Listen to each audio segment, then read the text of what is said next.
दोस्तों, ईरान के supreme leader Ayatollah Khamenei की मृत्यु की खबर की पुष्टि हो चुकी है। उनकी मृत्यु हो चुकी है। लेकिन अगर देश के प्रति समर्पण देखना हो या देश के प्रति समर्पण को जानना हो तो आयतुल्लाह खामनेई को जानना पड़ेगा। और पीछे जो इंडिया गेट है ये भी कुछ देश के प्रति समर्पण को दर्शाता है। अब आयतुल्लाह खामनेई की डेथ तो हो गई, लेकिन इंडिया में कई लोग दुखी हैं, कई लोग खुश हैं।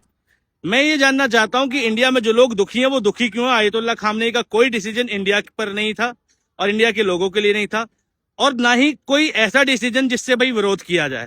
तो ये पिंकी चौधरी, यति नरसिम्हानंद जैसे लोग जो खुशी मना रहे हैं उनका समझ में नहीं आता। हाँ, हम उनका नाम प्राउडली जरूर याद कर सकते हैं। इतिहास के पन्नों में दर्ज किया जाएगा कि बड़ी बड़ी सुप्रीम ताकतें ईरान के पीछे पड़ी थी, लेकिन एक बंदे की लीडरशिप अमेरिका के आगे नहीं झुकी। हमारा वाला प्रधानमंत्री तो टैरिफ के आगे झुक जाता है, और दुनिया भर में एप्स्टीन फाइल की चर्चा तुम्हें मालूम है, सिर्फ झुकने की वजह से। तो आयतुल्लाह खामनेई का नाम कम से कम झुकने वालों में नहीं है, सर उठा के गर्दन कटाने वालों में है, और ये एक अच्छी बात है।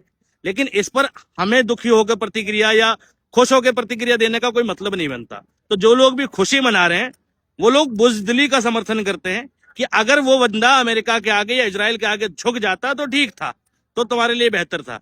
तो ये जो पिंकी चौधरी, यति नरसिम्हानंद जैसे लोग हैं जो उस पर खुशी का इजहार कर रहे हैं, दरअसल ये अपनी गुलामी का इजहार कर रहे हैं कि हमें इस तरह की मानसिकता पसंद है। जो सुप्रीम लीडर्स, जो दुनिया भर को मैनेज करने वाली पावर है, जो नाजायज तौर पे मैनेज करें, हम उनका समर्थन करें।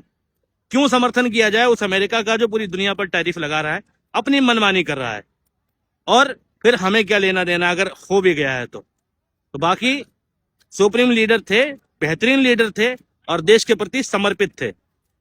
इसी के साथ इंडिया गेट पर हूं मैं, समर्पण का प्रतीक। जय हिंद, जय भारत।